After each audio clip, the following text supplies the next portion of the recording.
New Cardinals catcher Willson Contreras makes his first statement since signing with the Cardinals. What's the latest with the shortstop market, and are the Cardinals still involved at all? Plus, who is this 32-year-old pitcher that the Cardinals plucked from the New York Yankees in the Rule 5 draft? We'll talk about it all on today's episode of Locked On Cardinals. You are Locked On Cardinals, your daily St. Louis Cardinals podcast, part of the Locked On Podcast Network, your team every day.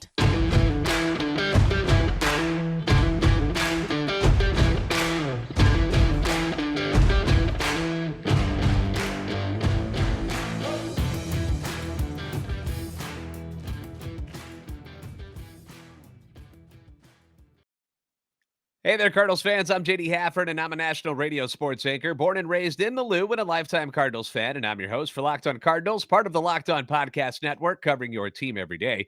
You can follow me on Twitter at JD Sports Radio. Follow the podcast at LO_Cardinals.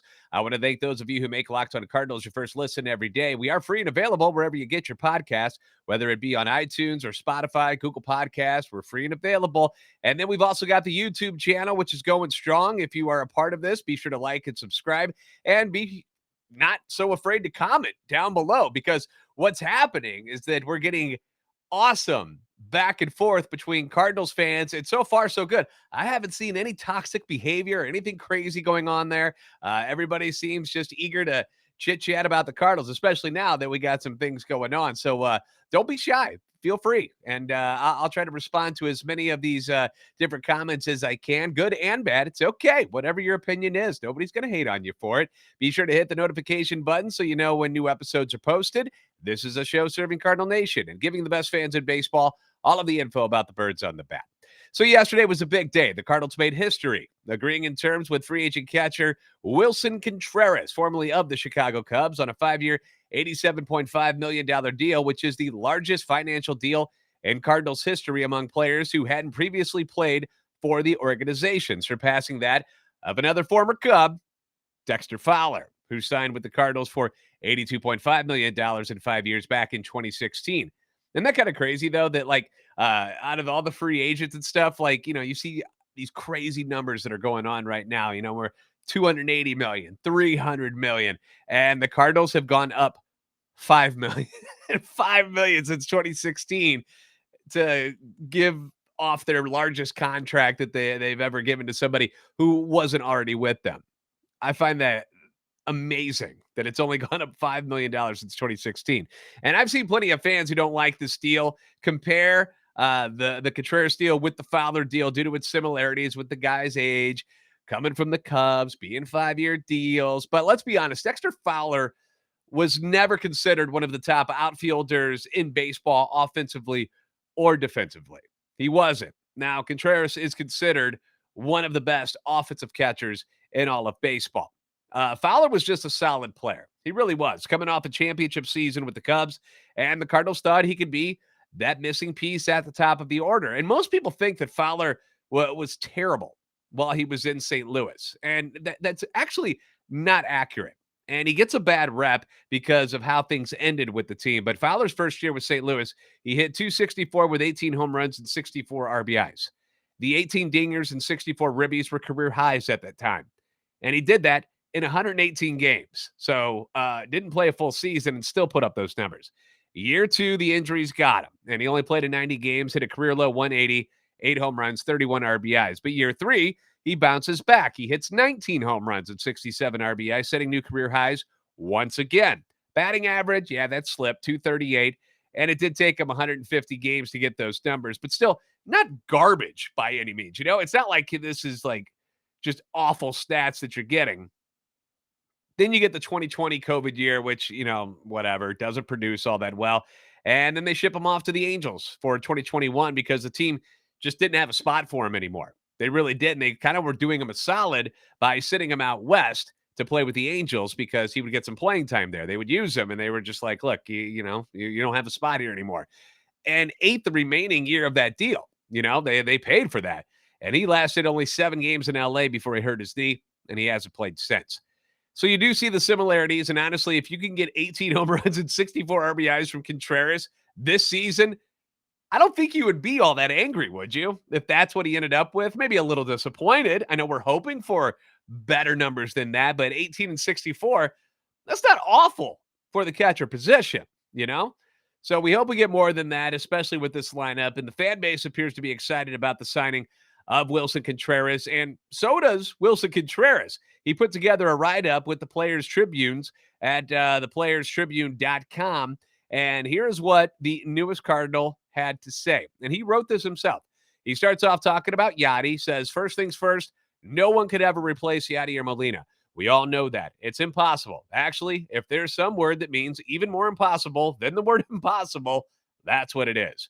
Yadier Molina is a legend. He's a first ballot Hall of Famer, one of the best to ever do it. Yadi's a mentor and an inspiration to people like me. He's the person we look up to, the role model. I admire everything about him. What he did for his team, for this game, for the community of St. Louis. He's the guy who set the bar that everyone else is trying to reach. So yeah, Yadi. He's not someone you ever replace, and I'm definitely not looking to do that. But I do want to say that one of the biggest reasons why I'm so excited to be joining the St. Louis Cardinals is because it is going to be a huge honor to try to carry on the tradition of excellence that Yadi established during his 19-year career in the big leagues. I've learned so much from that guy over the years by watching him play, how he carries himself, his passion, all of that stuff is impossible to miss. Everything about the dedication he had, how hard he worked, the type of player and teammate he was, wanting to get better each and every day. It's all one of a kind. And all of that has me inspired to keep pushing to improve so that I can be the very best player and leader possible for the Cardinals. This is truly going to be one of the great honors of my entire life. So I couldn't be more excited about coming to St. Louis. It's a dream come true for sure. Pretty good stuff, right? He then goes on to talk about his time in Chicago with the Cubs and how great it was. But then he says, but now my team is the Cardinals. And I'm not going to read this whole thing that he wrote up. It's really, really good. So what I'll do for you, I'll put the link in the description on the YouTube page here, or you can go to our Twitter page at LO_Cardinals, where I've posted it up there and retweeted it a couple times. But a couple of other lines that stood out to me on this one. And it's a long write-up. You know, it took him some time to put this together. He said, it's just all about winning. I will leave my heart out there on the field for this team, for this town, for St. Louis. Just from playing against the Cards for all these years and knowing firsthand about their fan base, the energy of their stadium, the passion the city has for baseball, I could always tell there was something really special there. It stuck with me. Going through this process, I envisioned myself with different teams, and when I closed my eyes and saw myself behind the plate for the St. Louis Cardinals, I don't know. I just really loved how that felt. It felt right, and I can tell that playing for this team is going to be incredible. This is a team that's built to win. They're built to win now, and they're built to win in the future, too. It's a team that's constantly improving, and this roster is filled with amazing players. Arenado, Goldschmidt, Edman, Gorman, all those pitchers. I could go on and on. It's just super exciting to me. I can't wait to get to spend time with all of them and get to know them and start working toward a world championship. I know what it takes to get there. I'm driven to get back. I want it more than anything. So this couldn't be more of a win-win. It's the perfect match. I can't wait to get started. Now let's go out and win some titles together, St. Louis. Wow. Right? Right? I mean, who's ready to run through a brick wall with Willson Contreras to bring home that title? Hell yeah, dude. See, that's the passion that we love in St. Louis. And that's the fire that I feel like this squad needs. And I think that's a main reason why they were like, you know what? This guy's worth the money. That stuff right there that he said, that gets me pumped. Willson, it's safe to say I think you and Cardinal Nation are going to get along just fine. So welcome aboard. So now that Contreras is here, pending a physical, of course. Not everything is done just yet, but what else are the Cardinals going to do to make a push for a championship? That's the question everybody's asking. They're like, great, Contreras is cool. What else you got? I mean, as much as Contreras fits the need, you get the bat, you get the catcher. There are still some areas on this team, and we all know it, that they can improve at. And one of those spots could be the shortstop position. Now, I've got the latest on that market and whether the Cardinals will be players in it next on Locked On Cardinals. BetOnline.net should be and is the number one source for sports betting info, stats, news, and analysis. When I say it should be your #1 source like it is mine. Get the latest odds and trends for every professional and amateur league out there, from football to basketball to soccer and esports. They've got it all at betonline.net. They're always the fastest and the easiest way to get your betting fix on whichever sport you're interested in. World Cup betting.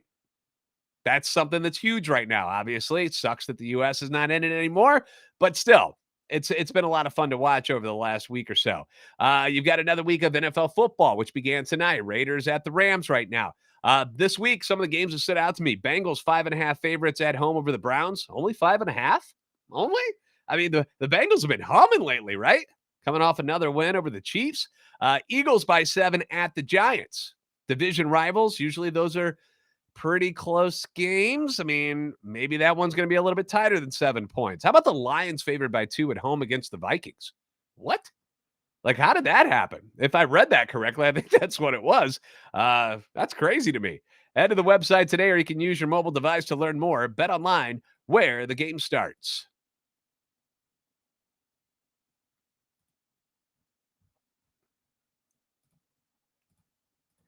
Thanks for making Locked On Cardinals your first listen today. For your second listen, check out Locked On Sports Today. From the games that matter the most to the biggest stories in sports, go beyond the scoreboard and behind the scenes with local experts and insights only Locked On can provide.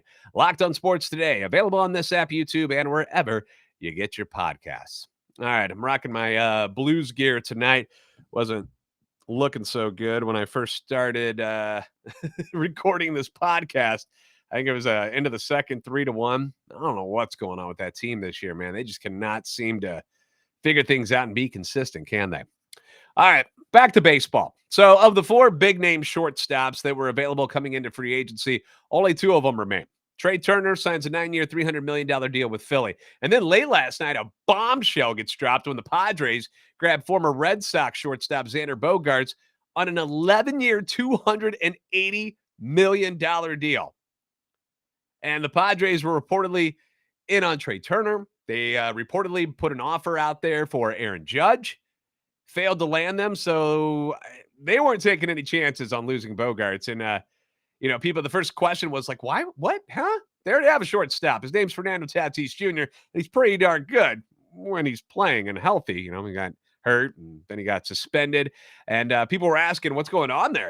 What are they going to do with this? And my answer to that was that if you remember, before last season when Tatis didn't even play, they were already tinkering with playing him in the outfield.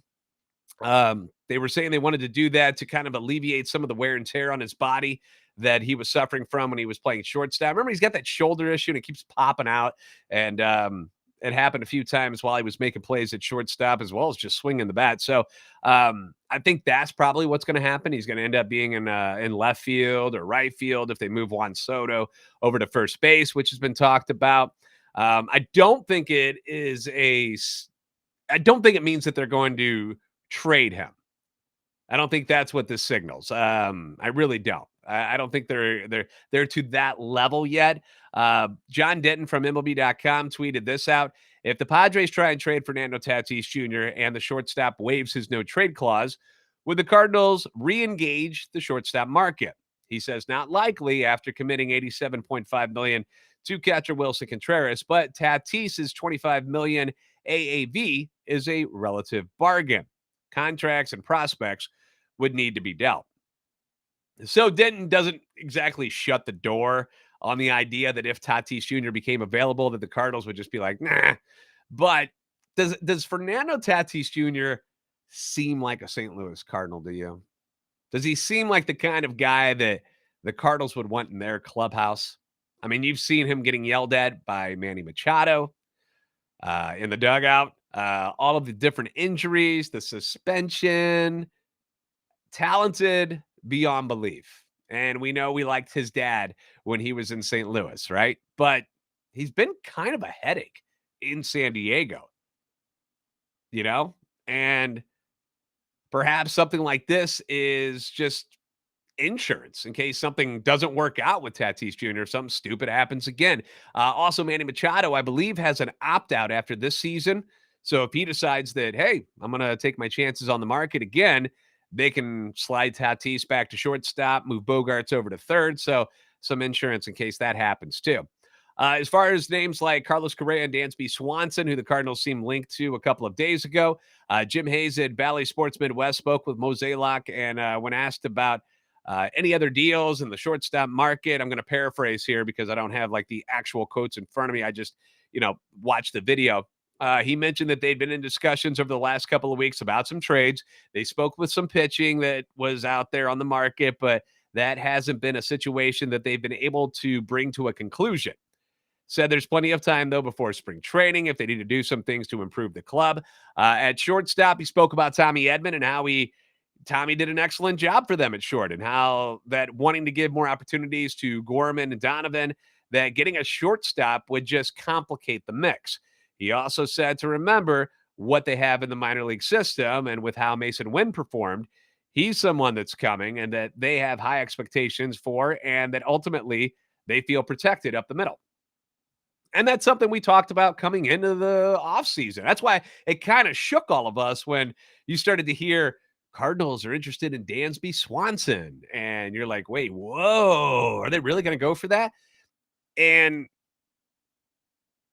to me, all right, to me, it sounds like the book is like almost all the way closed when it comes to adding a shortstop, especially the big guys like Correa or Swanson, and that's okay. Going to all of this, it was sort of a pipe dream to think that they would spend money like that on any of these guys because we knew their contracts were going to be outrageous. You had the rumors on Monday, which really, threw some fuel on the old fire there. But after the money route that they did to get Contreras instead of the trade route to go get someone like Sean Murphy in Oakland, the idea of spending big elsewhere is it's likely out the window. Okay. And we've all kind of accepted that. By the way, did you guys see, and I think I tweeted it out last night, but did you guys see what the reported asking price for Murphy was? And I think it was Derek Gould that did a story on this, again, Post-Dispatch. But late last night, it came out the A's wanted number one pitching prospect, Gordon Graceffo, friend of the podcast, I should say. He's been on here before. And they also wanted Graceffo, Lars Nootbaar, and Brendan Donovan. That was their asking price for Sean Murphy. Now, you tell me, would you have pulled the trigger on that, you guys? I don't think so. I think the Cardinals made the right choice, and paying for Contreras seems to be the better fit there because that is a lot. I mean, think about that. Your top pitching prospect, your starting right fielder, and your starting second baseman who's a Gold Glove winner and a Rookie of the Year finalist. I mean, I know Sean Murphy's good, but that is steep. Speaking of getting paid, some fans thought that Brandon Nimmo would be a good addition to the team, but that's done. He's heading back to the Mets. 8 years, $162 million, so you can scratch him off the list. The Mets also grab reliever David Robertson on a 1-year, $10 million contract, so you can cross him off too. And old friend Jason Hayward has signed a minor league deal with the Dodgers. The Cubs still owe him $22 million after releasing him this year, but he's going to try to catch on with the Dodgers, would make the league minimum if he ends up making the team. He's only 33 years old. Like, we think about Jason Hayward as like he's in his late 30s now or something. He's not. When he was with the Cardinals, he was, 25? I think that's how old he was. And decided to go to the Cubs, thought they were going to be a better team, and they were. They won a World Series. I'm never the guy that was mad at Jason Hayward for taking the money and going with the Cubs because it worked out for him, and it still is because he's going to get $22 million, and he doesn't even have to play for him. The team did take a guy from New York in the Rule 5 draft. I'll tell you about him next on Locked On Cardinals.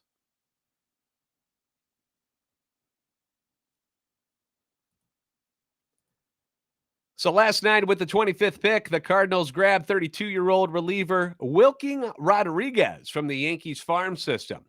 Derek Gould did a write-up on the Post-Dispatch and at stltoday.com and says that Rodriguez is one of the oldest Rule 5 selections in memory, and he has not played for a major league team or an affiliate team since 2015. He was on a Mexican team. And Gould got a quote from Cardinals GM Michael Gersh, who said, this about Rodriguez: pitched really well this year in Mexico, like really well. He was dominant. He's totally a non-traditional Rule 5 pick for sure. Throws upper 90s, good cutter. We'll give him a shot, see what happens. He's got juice. Rodriguez's numbers I don't care what league you're in. It's pretty good. 6-2, 2.01 ERA, 73 Ks in 44 2/3 innings. He struck out 43.2% of the batters he faced, and he walked only 13. And you guys know how much I am about how big I am on throwing strikes. And that's what I like to see. Swing and miss stuff, but yet in the zone, throwing strikes. The Cardinals apparently made an attempt to sign him midway through this past season, but his Mexican team declined the offer. And when their season ended, the Yankees swooped in and got his rights, but then left him unprotected in the Rule 5 draft, and the Cardinals were able to grab him. Now, here's what happened. So they draft him. He's now added to the 40-man roster. He's on the active roster, and he's got to stay there. Or he can be on the injured list if something like that happens, but he's got to stay on there for the entire season now for them to complete the ownership of his rights. Now, if they decide he can't make the team and they want to try to move him down to the minor leagues, they have to offer him back to the Yankees first. So those are that's what happens with the Rule 5 draft. I know it's kind of goofy, but it is what it is. The Cardinals did lose one player in the draft. They lost AA infielder Evan Mendoza, who was selected by the Padres. Mendoza was a former 11th round pick of the team. I don't know if he ever cracked the top 30 in prospects. He might have been on there for a little bit, but I can tell you this much.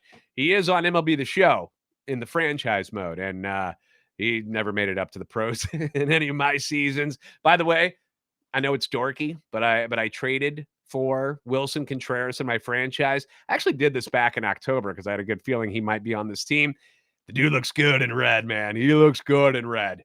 Thanks for making Locked On Cardinals your first listen today. For your next listen, check out the Locked On Sports Today podcast, the biggest stories of the day, plus instant reactions, big game recaps, and the take of the day. Available on the Odyssey app, YouTube, and wherever you get podcasts. As always, be sure to like and subscribe on YouTube, follow on Twitter at @LO_Cardinals and at JD Sports Radio. You're the best fans in baseball for a reason, and I'll see you next time on Locked On Cardinals. Let's go Blues. Let's get a dub.